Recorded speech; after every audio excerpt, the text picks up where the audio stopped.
కాబట్టి ప్రతి మార్చి 16వ తారీఖు డిసెంబర్ 15వ తారీఖుని జననం మార్చి 16 అయితే డిసెంబర్ 15 మరణంగా చేసాం. దాన్ని ఆత్మార్పణ దినం అని కూడా అంటారు. సో డిసెంబర్ 15 దగ్గర పడింది కాబట్టి ఆయన యొక్క త్యాగ ఫలం ఈరోజు తెలుగు వాళ్ళందరూ కూడా స్వేచ్ఛగా బతకగలుగుతున్నారంటే దానికి ప్రథమ కారణం శ్రీ పొట్టి శ్రీరాములు గారు.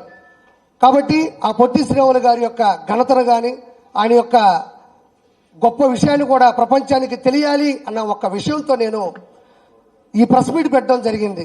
ఇంతకుముందు ప్రెస్ మీట్లకి దీనికి సంబంధం లేదు, ఇది వ్యాపారాలకు సంబంధం లేదు. ఇక్కడ ఉన్న ప్రతి ఒక్కరికి కూడా బాధ్యత కలిగినటువంటి ప్రెస్ మీట్ ఇది. ప్రతి ఒక్కరు కూడా ఆ మహానుభావుని డిసెంబర్ 15వ తారీఖు స్మరించుకోవాలి. కాబట్టి నేను ముందుగా చెప్పేది ఏంటంటే, నేను ప్రతి ఒక్కరిని కోరుకునేది నా శిరస్సు ఉంచి ప్రతి తెలుగువాడి పాదాల చెంత ఉంచి నేను మనస్ఫూర్తిగా కోరుకుంటున్నాను. ఈ వీడియోని ప్రతి ఒక్కరికి షేర్ చేయండి. ప్రతి ఒక్కరికి ఈ విషయం తెలియాలి. ఆయన జీవితం ఎలాంటిది, ఆయన జీవితంలో ఏం కోల్పోయాడు, ఆయన నిస్వార్థంగా ఎలా ఆంధ్ర రాష్ట్రాన్ని, ఆ తర్వాత ఆంధ్రప్రదేశ్ని, ఆ తర్వాత భాషా ప్రయుక్త రాష్ట్రాలకు కూడా ఆజ్యం పోసినటువంటి పూజ్యుడు శ్రీ పొట్టి శ్రీరాములు గారు. కాబట్టి ప్రతి ఒక్కరు కూడా నేను మనస్ఫూర్తిగా వాళ్ళ పాదాలని నా శిరస్సు ఉంచి వాళ్ళ పాదాల చెత్త ఉంచి నేను మనస్ఫూర్తిగా బతులాడుకుంటున్నాను, కోరుకుంటున్నాను, అడుక్కుంటున్నాను. ఈ వీడియోని చూసిన ప్రతి ఒక్కరు కూడా ఒక బాధ్యతగా షేర్ చేయవలసిందిగా మనస్ఫూర్తిగా కోరుకుంటున్నాను. ఈ విషయం అందరికీ కూడా తెలియాల్సిన బాధ్యత ఉంది.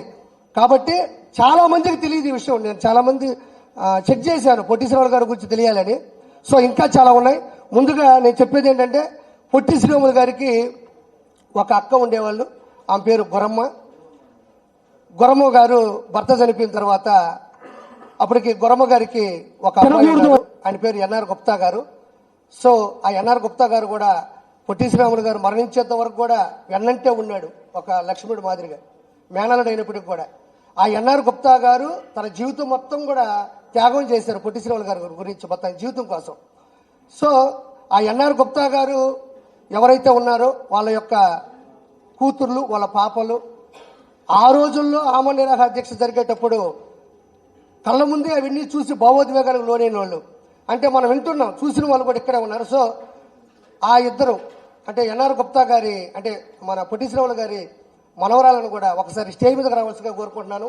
ప్రొఫెసర్ రేవతి గారు, అదేవిధంగా అనురాధ గారు, రండమ్మ. అంటే పొట్టి శ్రీరాములు గారి మనవరాళ్ళు.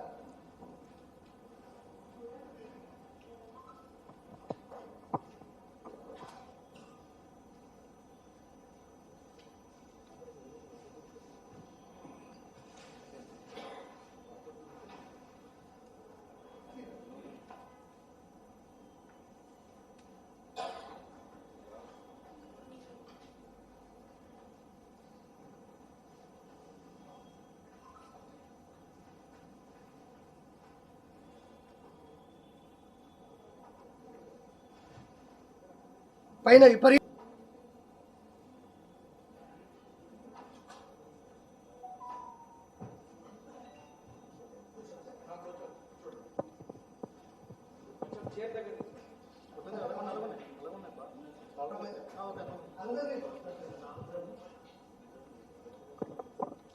ఇటు పెట్టుకోమంటానా, డైరెక్ట్ ఇటు పెట్టానా? Okay done.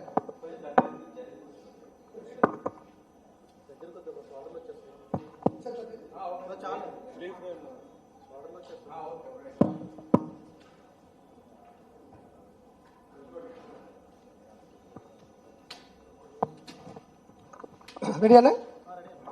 ముందుగా నేను కొంచెం క్లుప్తంగా స్టోరీ చెప్తాను జరిగింది.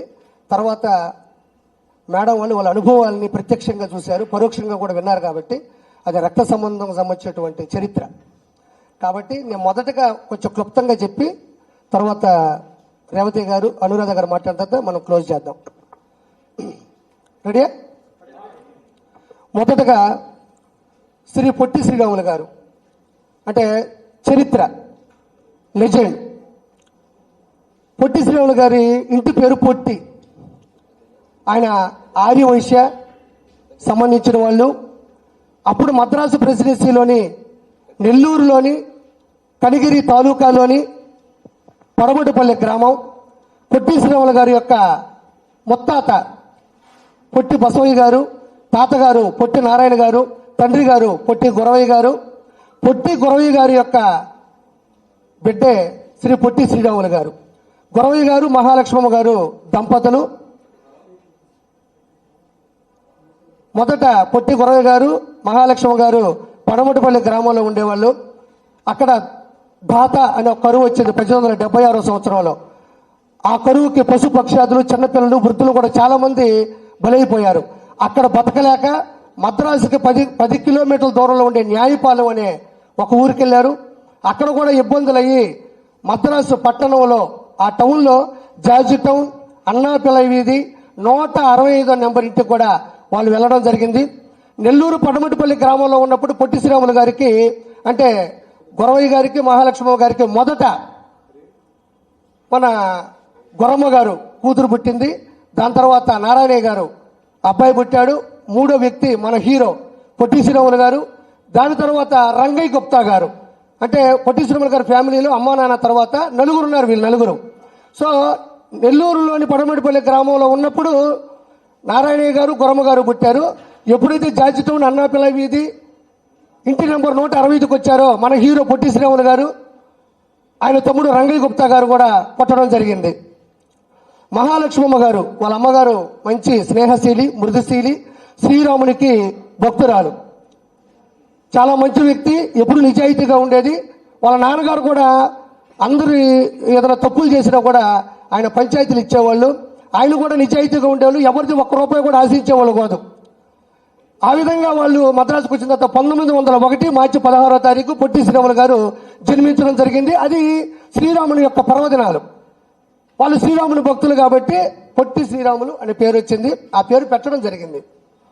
దాని తర్వాత ఆయన చదువుకున్నదంతా కూడా మన గోవిందప్ప నాయకన్ వీధి బడిలో చదువుకున్నారు.